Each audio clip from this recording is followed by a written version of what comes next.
Boa noite, irmãos e irmãs. Aqui quem fala é Iris, Diocese de Guarulhos, São Paulo. Paz, Jesus e amor de Maria estejam com todos. Hoje eu vou fazer um breve resumo, de alguns parágrafos da parte terceira do Catecismo da Igreja Católica, nos artigos 3º e 4º, onde nós iremos falar da liberdade do homem, e da moralidade também humana. E dando uma lida aqui no que o João havia passado, nós iniciamos aqui falando da liberdade do homem, o homem que foi agraciado por Deus com a liberdade e o domínio de seus atos. Porém, nós sabemos, que como cita lá em Eclesiástico 15:14, Deus deixou o homem nas mãos de sua própria decisão. Toda a nossa decisão tem uma consequência. Quando eu fiz a leitura de Eclesiástico, na Bíblia de Jerusalém, ela fazia indicação, referência a Gênesis 13, onde fala da consequência das escolhas de Adão e Eva, que nós bem sabemos quais foram. Temos, sim, como graça, o dom de decidirmos, mas se essas decisões não forem em Deus, nos tira a liberdade. Nos tira essa graça de sermos livres. A verdadeira liberdade está em fazermos aquilo que Deus nos ordena, aquilo que Deus nos indica, aquilo que Deus nos auxilia, para que possamos, através disso, colher a perfeita liberdade, sermos livres com aquele que é livre e tem a nos oferecer a verdadeira liberdade. Um pouco mais também dentro desse assunto tem o tema sobre a liberdade humana, a economia da salvação. Desde o princípio, o homem tem liberdade. Isso lhe trouxe consequências, como eu havia dito. E quando nós baseamos isso na palavra, eu me recordei muito de Davi. Davi, quando um profeta de Deus, um homem, em constante intimidade com Deus, quando ele usou a liberdade que ele tinha para poder fazer as escolhas em si, fora da graça de Deus, nós sabemos o que ele foi capaz de fazer, Ele cobiçou uma mulher que não era dele, foi capaz de matar, armar para que fosse matado o marido dessa mulher, para que ele pudesse possuí-la, pudesse ter esta mulher. Tamanha a liberdade que nós temos, até mesmo para fazermos aquilo que é nossa vontade.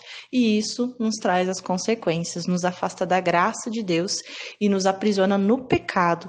E é o pecado que quer tirar de nós a liberdade que nós temos em Deus, O pecado que a todo momento, durante toda a história da humanidade, tem tentado roubar de nós esta liberdade, traz questionamentos no nosso coração, na nossa vida e nos afasta de Deus e nos cega da verdadeira liberdade.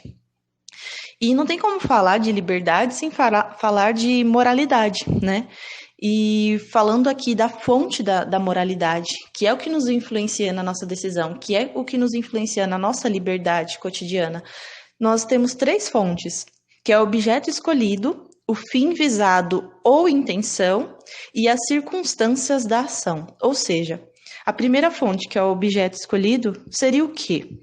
É a nossa vontade, Nós temos vontade por ter algo, nós temos vontade por conquistar algo. Isso é uma fonte da moralidade, porque a nossa vontade, ela está atrelada à nossa moralidade. Uma pessoa que tem uma moral, em Deus, ela não vai ter vontade de ter algo que vá roubar dela essa moralidade. Que ela sabe que é um ato imoral, que vai afastá-la de Deus. Como Davi, ele cobiçou uma mulher que não era dele, que era de outro. Isso fugiu da moralidade dele, isso tirou a moralidade dele, a moralidade boa, E a segunda fonte, que é o fim visado ou da intenção. Ou seja, você já sabe qual objeto que você quer e você já sabe o que você quer conquistar com ele. Ou seja,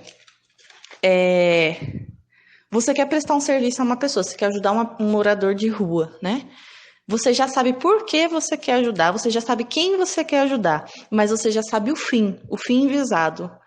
Você já sabe a intenção. Eu quero ajudar, porque depois que eu ajudar esse mendigo, eu vou postar esse mendigo, eu vou postar uma foto no meu Facebook, no meu Instagram, no meu WhatsApp, para todo mundo ver que eu ajudei. Ou seja, o fim e a intenção estão corrompidas, porque não torna algo bom, algo moralmente bom, né?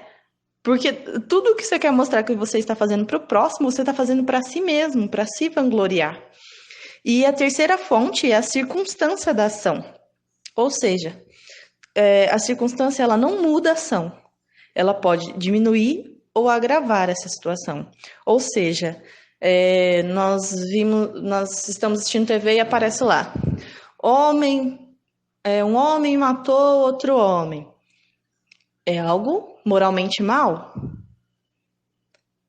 Aí tem a circunstância. Ele matou aquele homem por legítima defesa.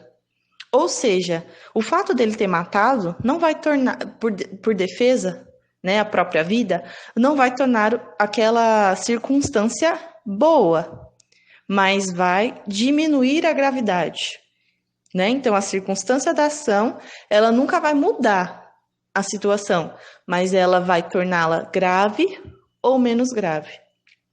E por fim, né, eu vou falar aqui sobre os atos bons e os atos maus. Para se ter um ato bom, supõe-se que precisa passar por essas três fontes da moralidade.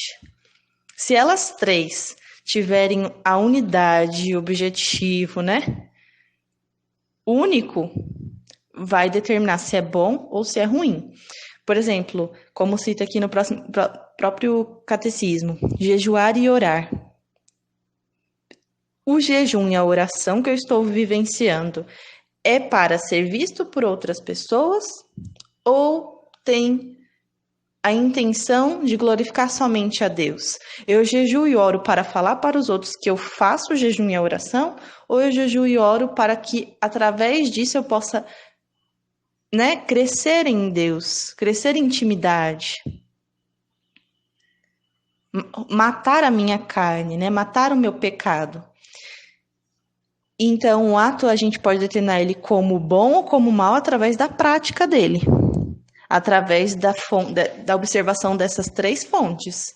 O que eu estou escolhendo fazer, qual é a minha intenção através disso e qual é a circunstância dessa ação. Irmãos, eu espero que tenha tido, né, uma partilha da qual vocês possam ter entendido. Se não tiver, estou aqui aberta para poder esclarecer. Agradeço, João, pela oportunidade, porque eu pude aprender muito. Desejo a vocês uma boa noite, que através desse resumo nós possamos refletir na nossa vida, porque a nossa liberdade ela está sendo a todo momento, né, roubada de nós, através das coisas que nós escolhemos assistir, através das coisas que nós escolhemos comer, através das coisas que nós decidimos fazer, através de tudo. Tudo está aqui ao nosso redor, tentando nos roubar a nossa liberdade em Deus. Que eu desejo que a liberdade verdadeira possa ser uma graça vivenciada na minha vida e na sua. Amém? A paz de Jesus, o amor de Maria, um abraço em todos. Boa noite, irmãos e irmãs. Aqui quem fala é Iris, Diocese de Guarulhos, São Paulo. Paz de Jesus e amor de Maria estejam com todos. Hoje eu vou fazer um breve resumo, né, de alguns parágrafos da parte terceira do Catecismo da Igreja Católica, nos artigos 3º e 4º.